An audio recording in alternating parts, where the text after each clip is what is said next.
নমস্কাৰ মেধাশ্ৰেণীলৈ স্বাগতম জনাইছোঁ দ্বিঘাত সমীকৰণৰ যেটো অনুশীলনী 4.4 হেতু কৰিব কাৰণে আমাক এটা কনসেপ্ট লাগে যে দ্বিঘাত সমীকৰণৰ মূলৰ প্ৰকৃতিবিলাক কেনেকুৱা ঠিক আছে তাৰ কাৰণে মোক এটা মান লাগিব কি b² - 4ac ঠিক আছে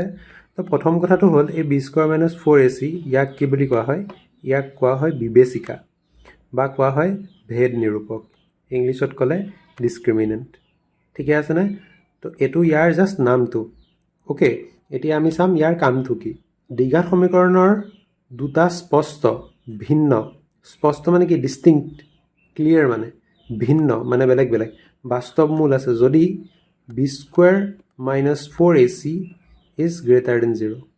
এতিয়া চোৱা কোনোবা এটা নাম্বাৰ সাপোজ 5 যদি কি হয় greater than 0 হয় মানে কি শূন্যতকৈ যদি ডাঙৰ হয় দেন কি হ'ব সেই নাম্বাৰটো পজিটিভ হ'ব নাই ঠিক আছে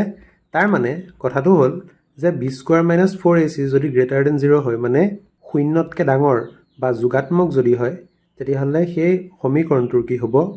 যি দুটা তুমি সলিউশন পাবা যি দুটা সমাধান পাবা সেই দুটা কি হ'ব বেলেগ বেলেগ হ'ব সাপোজ 2,3 জানিবা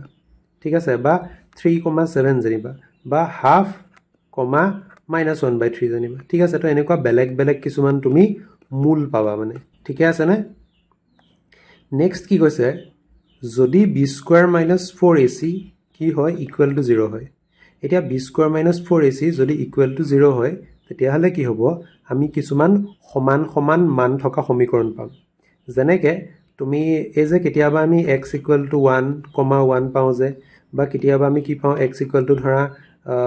-1 এনেকুৱা পাওঁ যে ঠিক আছে বা -1/2 পাওঁ যে ঠিক গতিকে এই b² - 4ac যেটো ভ্যালুটো হেতু যদি কি হয় ইকুৱেল টু 0 হয় তেতিয়াহ'লে আমি এনেকুৱা কিছুমান পাম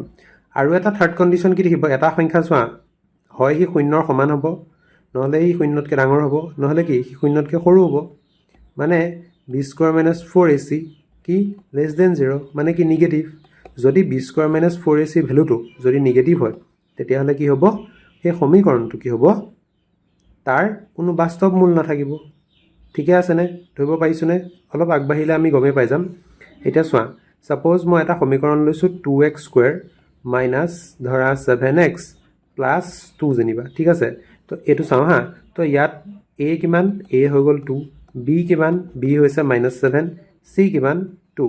এটাকে আমি উলিয়াম b² - 4ac ইকুৱেল কিমান হ'ব ভ্যালু পাতিম -7 হোল স্কয়াৰ -4ac তো 4 * কিমান 2 * c কিমান 2 গতিকে কিমান হ'ব 7 7 গুণ হৈ গল 49 তাৰ পিছত -4 2 গুণ 8 8 2 গুণ 16 তো কিমান হ'ব আনসাৰটো 3 4 পৰা 1 গলে 3 ঠিক আছে 33 তো এই ভ্যালুটো আমি কিমান পালো 33 পালো তাৰ মানে ইয়াৰ অৰ্থ কি যে এই যেটো সমীকৰণ এই সমীকৰণটো কি হ'ব পজিটিভ গতিকে কি হ'ব ইয়াৰ দুটা স্পষ্ট বা ভিন্ন বাস্তৱ মূল থাকিব মানে ঠিক আছে তো এনেকৈ আমি বেলেগ বেলেগ সমীকৰণৰ b² - 4ac ভ্যালুটো চেক কৰি আমি মানে